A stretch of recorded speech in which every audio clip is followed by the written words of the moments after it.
Okay. Assalamu alaikum wa rahmatullahi wa barakatuh. Wa alaikum assalam rahmatullahi wa barakatuh. How are you doing, Mamadou?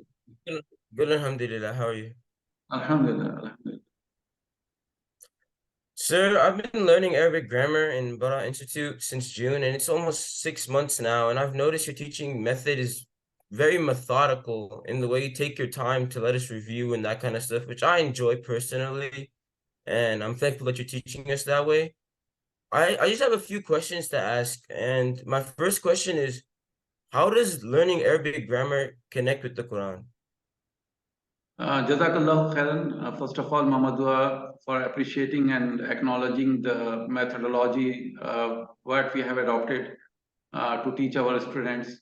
And it's good to hear from you that, Alhamdulillah, you like the way we teach, and you are, grasping Arabic very quickly and easily. Alhamdulillah, it's all by grace of Allah Subhanahu wa Taala. See, grammar, Arabic grammar, there is syntax and sentence, sentence structure. So grammar explains, sentence structure, indicating how words relate to each other in a sentence, like recognizing subjects, objects, verbs, and their arrangements helps in knowing the intended meaning, basically. Now, syntax and sentence structure is a part of Arabic grammar. The second thing we focus is contextual analysis. Through grammar, students can analyze the context in which words are used. Then understanding grammatical constructs helps to know the intended emphasis, mood, or tense in Quranic verses, which tense it is, whether it is past tense or present tense. Similarly, the third thing is to understand in Arabic grammar is nuances and shades of meaning. Like Arabic grammar helps in identifying subtle nuances and shades of meaning that might be crucial in understanding the intended message of our words. This includes understanding verb, tenses, noun, states, and various grammatical nuances. So this is how you are going to connect with the Quran, Alhamdulillah. Question. So my second question is, how do you keep your students motivated throughout their Arabic grammar learning journey? Alhamdulillah, you might have experienced it the way we teach. Of course, we know that most of the time students take classes to understand Quran only. I mean, we hardly get students those who are interested in Arabic language. Their main focus is to understand Quran and Hadith. And we tell students to always keep these motivations in mind while learning Arabic, because if you have come to us just to understand Arabic grammar in order to understand Quran and Hadith, this itself is a motivation actually.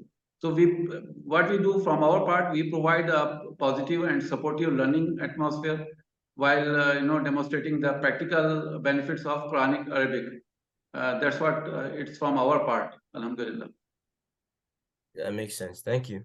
My third question is, how do you make learning Arabic so engaging and accessible to students? It's all actually interactive resources, basically. What we do is we organize weekly tests and often do practice sessions during the class. And we also, record, we do the recording of our Zoom classes. And then we send the link to the students with the PDFs, so that later during their convenient time, they can access those videos and watch it again. So this is how we want to keep, our students engaged and accessible every time. Okay. The way we teach is actually we try to make things easier for our students. Yeah. So my fourth question is, how studying morphology helps us in understanding the Quran? This is very hot topic for you, right, Muhammad? Because you are going through morphology these days. You are having a really tough time in memorizing conjugations and so on. Basically, morphology and word forms, actually Arabic grammar enables students to understand how words change forms based on grammatical rules. Recognizing verb forms, noun cases, and patterns conjugation helps in understanding the grammatical role of words within a sentence. Like you might have noticed in Arabic, we see almost there are 15 different families, and each family follow its own pattern, and we conjugate the words on these families. And once you start conjugating these families, within no time, we can learn almost 140 words with meaning. And all this happens in by just giving one word.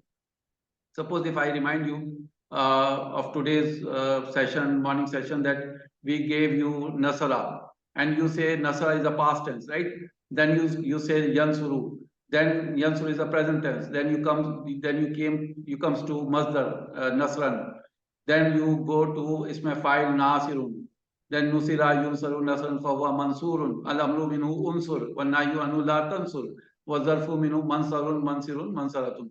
So this is a small table of morphology. Now each word the word present in this small table has its own conjugation. Like past tense has its own conjugation, present tense has its own conjugation, even masdar, isme file that follows Muslimun chart. You remember everything? So this is how actually morphology works. So the best part of morphology is you give one word to the student, and once he memorizes all those conjugations, he can learn within no time 140 words with meaning immediately, on the spot. That is the best part of morphology. Alhamdulillah. Yeah. So my fifth question is, in morphology, we come across the root letters of words. Kindly explain what are root letters and how are they going to help us in understanding the Quran? Basically, Arabic words are often derived from root letters, and understanding these roots help in comprehending the various forms a word can take. Like grammar helps in recognizing patterns of derivations, allowing a student to link words with their related meaning. Now, suppose there is a word anzala, and with the same root letters, like in anzala, the root letters are noon, za, and lam, right? So, with these root letters, noon, za, and lam, you will find 4 different ways the word is present, like anzala, made from nazala, noon, za, and lam. Similarly, you will see nazala, nazala too, made up from noon, za, and lam. Then tanazzala, and then nazala. So these 4 words, 4 kind of different words you will find, and but the root letters are the same, noon, za, and lam, but the words are different because they have come up from the morphology, from different families. So suppose if I give an example from Surah Nisa, Allah subhanahu wa ta'ala says that A'udhu billahi minash shaitanir rajim, Ya ayyuhallazina aminu billahi wa rasulihi wal kitabil ladzi nazzala ala rasulihi wal kitabil ladzi anzala min qabl. That the translation says that, oh, you who believe in Allah and His Messenger, and the book and the book that He had sent down upon His Messenger, and the scriptures which He sent down before. Now, if you see the translation right beneath the ayah, nazala also He sent down, and anzala also the translation says He sent down. But there is a basic difference between these 2 words. That's why they are mentioned separately. Allah subhanahu wa ta'ala has brought these 2 words in a same ayat because there is a wisdom present in them. There's a hikmah, right? We believe that the Quran is full of wisdom, full of hikmah. And each and every word that is present in an ayah has its own hikmah, has its own hikmah there. So that wisdom lies there. So once you are familiar with the root letters, then it will be easier for you to memorize conjugations, and then the whole morphology will become easier for you. And the concept is so beautiful, because whenever we sit down and do the recitation of the Quran, we usually come across these kind of ayat where we see the same meanings are mentioned for different words in the Quran. As I told you, nazala, anzala, tanazzala, these are different words, and they are mentioned in the Quran but have the same meaning. So basically, this is the main role of morphology and the root letters. Okay, my 6th question is, what are rhetorical devices in grammar? Oh my God, Alhamdulillah. I mean, this is very beautiful question because, and this is my favorite also. You know, many rhetorical devices in the Quran are closely tied with grammatical constructs. You know, understanding grammar helps in appreciating the eloquence and the depth of these devices, such as repetition, metaphors, and emphatic structures. And suppose, when you are reciting Quran, you come across where Allah subhanahu wa ta'ala mentioned that those, mushrik, those kuffar, they used to kill prophets. Now, the killing of prophet is mentioned in the Quran in Surah Baqarah as well as in Al Imran. When it is mentioned in Surah Baqarah, you have to listen carefully as I am reciting. You can make out the difference easily. Now, in Surah Baqarah, it is said that وَيَقْتُلُونَ النَّبِيِّينَ بِغَيْرِ الْحَقِّ. Okay, I repeat, وَيَقْتُلُونَ النَّبِيِّينَ بِغَيْرِ الْحَقِّ. Whereas in Surah Al Imran, it is mentioned وَيَقْتُلُونَ الْأَنْبِيَاءَ بِغَيْرِ الْحَقِّ. Now, in second example in Surah Al Imran, it is mentioned Anbiya, whereas in Surah Baqarah, it is said وَيَقْتُلُونَ النَّبِيِّينَ. So Nabiina is also plural of Nabi, and Anbiya is also plural of Nabi. But why Allah subhanahu wa ta'ala mentioned in Surah Baqarah وَيَقْتُلُونَ النَّبِيِّينَ, and why did he mention in Al Imran وَيَقْتُلُونَ الْأَنْبِيَا? Why he used Anbiya? Why in Surah Baqarah he used Nabiina? Why two different plurals? So this is so beautiful. Actually, this is a part of Balagha, rhetoric basically, and this is where you reach, when you are doing basic grammar, and then after basic grammar you begin with your advanced grammar, and then ultimately you reach to the Balagha area, the Balagha part, rhetorical part. And when you are studying hyperbole and rhetorical part, at that point you will definitely start believing in Quran, and you will definitely have a firm belief that this cannot be a man-made book. It has to be from superpower, and that is Allah subhanahu wa ta'ala. And this, the Quran is filled with so many examples. Similarly, there is a very beautiful example where Allah subhanahu wa ta'ala says that when it is said to them, follow that what Allah has sent down. So these people, they say, no, we will follow only what we found our fathers doing. Now the same thing, the same context is we will find in Surah Baqarah, and the same context we will find in Surah Luqman. But the words that are used in Surah Baqarah, if I recite those ayat, وَإِذَا قِيلَ لَهُمُ اتَّبِعُوا مَا أَنزَلَ اللَّهُ قَالُوا بَلْ نَتَّبِعُ مَا أَلْفَيْنَا عَلَيْهِ آبَاءَنَا قَالُوا بَلْ نَتَّبِعُ مَا أَلْفَيْنَا عَلَيْهِ آبَاءَنَا. So this is from Surah Baqarah.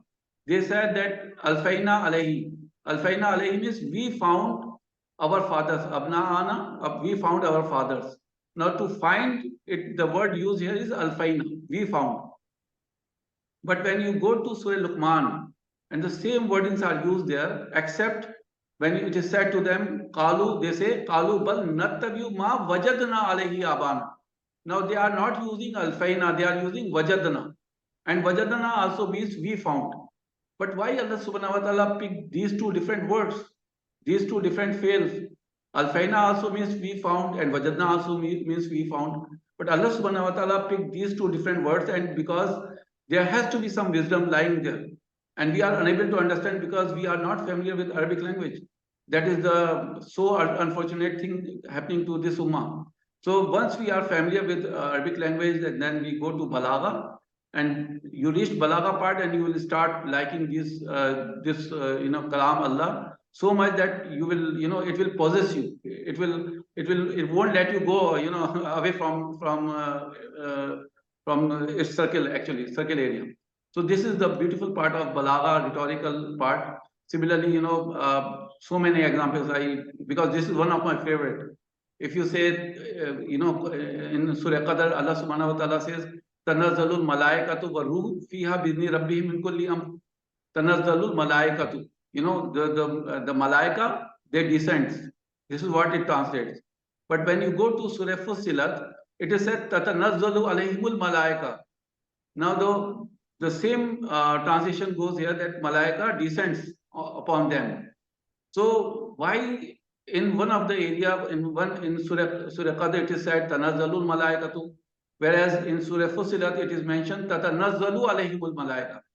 The tanazzalu and tatanazzalu, there has to be some difference. Though it is a one word, tatanazzalu is actually the word which should be in Surah Qadr, but one ta is dropped there. So what is the wisdom behind that? Why it is dropped? So this all you will know, this all you will come across once you start learning balagha, inshallah. So, I mean, we have endless examples there, so I cannot keep on giving you examples, it will be too long. Thank you. My final question is, what advice do you have for students who might find Arabic grammar challenging to learn?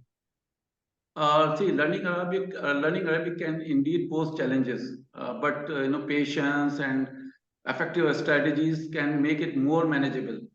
Like, first point I can advise is you need to have a consistency in your practice. Actually, you have to be regular in your practice, because it is the key. Dedicate daily time to learning Arabic, whether it's through reading, writing, or speaking, or listening. Why? Because consistency helps reinforce learning. So this is one of the point I just want to advise Arabic grammar students. Now the second point is you have to start with the basics. Focus on mastering the fundamentals first. People, what happens, especially the students, what happens that they fast forward their basic grammars and they jump to the advanced course and they try to reach to balagha part. So it is not like that. I mean, it's not so easy. I mean, you have to focus and master the fundamentals first. Begin with the essential grammar rules before progressing to more complex aspects. So you have to be very much practical. And the third thing is, set realistic goals. Break down your learning into manageable goals. Celebrate small achievements. Whatever you are achieving while learning Arabic grammar, you should know how to celebrate them. You should feel happy, because at least Allah subhanahu wa ta'ala has chosen you among so many Muslims. There are, alhamdulillah, so many Muslims, but Allah subhanahu wa ta'ala had special blessings on you. That's why he picked you and he brought you near to his kalam, to his book. So try to be realistic and break down your learning into manageable goals. Don't overwhelm yourself with unrealistic expectations. Set goals in such a way that they should look realistic. And the third thing is practice active learning. Engage yourself in this language. Try writing sentences, speaking aloud. Teach someone. And the best part is, whatever you are learning, you pick some of your friend or maybe your younger brother or sister, start teaching them. So this will help you and speed up your learning process, inshallah. This active participation solidifies understanding also. And the final thing is, what I advise to the students is seek guidance. You have to seek guidance. Consider finding a tutor or join some study groups. Getting guidance and feedback also can clarify doubts and accelerate progress, inshallah. So these are few points which I usually advise to my students, that you have to be realistic. I mean, it's not any other language where you take it casual way. It's Arabic. Even though harakat that you see, fatah, kasra, and dhamma, it counts a lot. As I told you, as I have given you examples, giving examples of balagha. You see, slight change in the word changes the meaning. And once you change the meaning, the whole sentence, the whole verse will have a entirely different meaning. So you have to be very cautious, very careful while reciting the ayat or while translating them. So these are a few of the points which I would suggest, grammar students should take into consideration. Well, that's my final question. Do you have anything else to say? Or Yeah, Jazakallahu khairan, Mamadou. I'm so glad that you called me and arranged an interview for for the viewers, and I will definitely